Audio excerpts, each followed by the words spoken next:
வாடிக்கையாளர் புகார்கள் இந்த வார்த்தையை கேட்டாலே போதும், நிறைய பேருக்கு ஒரு மாதிரி டல்லாயிடும்.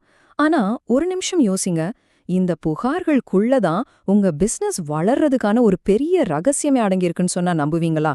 ஆமாங்க, அந்த ரகசியத்தை எப்படி வெளிக்கொண்டு வர்றதுன்னா இன்னைக்கு நாம பார்க்க போறோம். ஃபர்ஸ்ட் நம்ம பண்ண வேண்டிய ஒரு விஷயம் நம்ம மைண்ட் செட்டை மாத்துறது தான். இந்த நெகட்டிவ் ஃபீட்பேக்க ஒரு பிரச்சனையா பாக்குறத விட்டுட்டு அது ஒரு விலை மதிக்க முடியாத புதையல் மாதிரி பார்க்க ஆரம்பிக்கணும். எப்படின்னு கேக்குறீங்களா? வாங்க உள்ள போலாம். இங்க பாருங்க, இப்படி குவிஞ்சு கிடக்கிற புகார்களை ஒரு தெளிவான ஆக்ஷன் பிளானா மாத்துறதுக்கு ஒரு சிம்பிளான 4 ஸ்டெப் ப்ராசஸ் இருக்கு. அந்த 4 ஸ்டெப் தான் நாம இப்போ ஒன்னொன்னா பார்க்க போறோம். சரி, வாங்க முதல் படிக்கு போலாம். பாருங்க, எந்த ஒரு பெரிய பிரச்சனைய சால்வ் பண்றதுக்கு முன்னாடியும் நாம சரியான கேள்விய கேட்கணும். நம்மளோட இந்த முழு அனாலிசிஸ்க்கும் வழிகாட்ட போற அந்த முக்கியமான கேள்வி என்னன்னு இப்ப பார்க்கலாம். இந்த ஒரு கேள்வி, இத மட்டும் நல்லா மனசுல வச்சுக்கோங்க. ஏன்னா நம்மளோட எல்லா முயற்சியும் சிதறி போகாம கரெக்டான பாதையில போறதுக்கு இதுதான் நம்ம கைடு.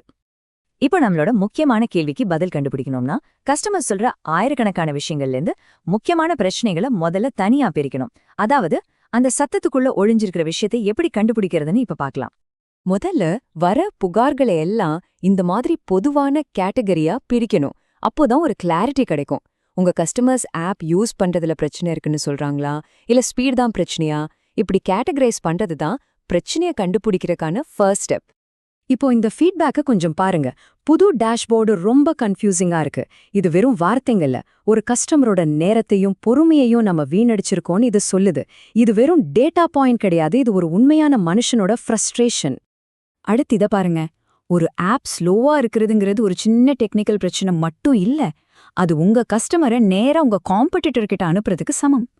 யோசிச்சு பாருங்க, இந்த ஒரே ஒரு ஃபீட்பேக் பெர்ஃபார்மன்ஸ் உங்க வருமானத்தை எவ்ளோ பாதிக்குங்கிறதுக்கு ஒரு பவர்ஃபுல்லான உதாரணம். ஓகே, இப்போ என்னென்ன பிரச்சனைகள் இருக்குன்னு நமக்கு ஒரு ஐடியா கிடைச்சிருச்சு. ஆனா நூத்துக்கணக்கான புகார்கள் இருக்கு. இதுல எதை முதல்ல சரி பண்றது? சும்மா தோணுனது செய்ய முடியாது இல்லையா? இங்கதான் டேட்டா நமக்கு கை கொடுக்க போகுது. இங்க பாருங்க, இந்த ஒரு சிம்பிளான சார்ட் எல்லாத்தையும் சொல்லிடும். கஸ்டமர்ஸோட பெரிய பிரச்சனை எங்க இருக்குன்னு பளிச்சுன்னு தெரியுது பாருங்க. கிட்டத்தட்ட பாதி புகார்கள், அதாவது 45% ஆப் யூஸ் பண்றதுல இருக்கிற பிரச்சனைகளை பத்தி தான். இப்போ நம்ம கவனம் எங்க இருக்கணும்னு தெளிவா புரியுது இல்லையா? அடுத்ததா இன்னும் கொஞ்சம் டீப்பா போலாம். எந்த பிரச்சனை அடிக்கடி வருதுன்னு மட்டும் பார்க்காம அதனால ஏற்படுற இம்பாக்ட் எவ்வளோ பெருசுன்னு சேர்த்து பார்க்கணும். இந்த டேபிள் பாருங்க, நம்ம கெஸ்ஸிங்குக்கெல்லாம் வேலையே இல்ல. எதை முதல்ல சரி பண்ணணும்னு ஒரு தெளிவான ப்ரையாரிட்டி லிஸ்டையே இது நமக்கு கொடுத்துருது. சரி, இப்ப நாம கடைசி ஸ்டேஜுக்கு வந்துட்டோம். இதுதான் ரொம்ப ரொம்ப முக்கியமான பகுதி. நம்ம செஞ்ச இந்த அனாலிசிஸ நிஜமான ஒரு மாற்றமா எப்படி மாத்துறதுன்னு பார்க்கலாம். நம்ம பார்க்குற புகார்கள் எல்லாமே ஒரு ஐஸ்பர்கோட நுனி மாதிரி தான். உண்மையான பெரிய பிரச்சனை தண்ணிக்கு அடியில தான் ஒளிஞ்சிருக்கும்.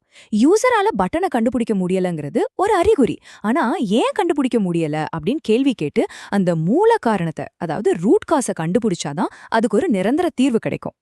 நம்ம செஞ்ச அனாலிசிஸ் எல்லாம் நம்மள இந்த ஒரு இடத்துக்கு தான் கொண்டு வருது. ஒரு தெளிவான ஆக்ஷன் பிளான். உடனே என்ன செய்யணும், லாங் டேர்ம்ல என்ன பண்ணணும், அதுக்கு யார் பொறுப்பு, இந்த 3 ஸ்டெப்ஸும் நாம வெறும் பேசிட்டு மட்டுமல்லாம உண்மையிலே வேலையில இறங்குறோங்கிறத உறுதி பண்ணும். சோ இப்போ உங்ககிட்ட ஒரு தெளிவான ஃப்ரேம் ஒர்க் இருக்கு, தேவையான டேட்டாவும் கையில இருக்கு. இப்போ உங்க முன்னாடி இருக்க ஒரே கேள்வி, இத வச்சு நீங்க அடுத்து என்ன செய்ய போறீங்க?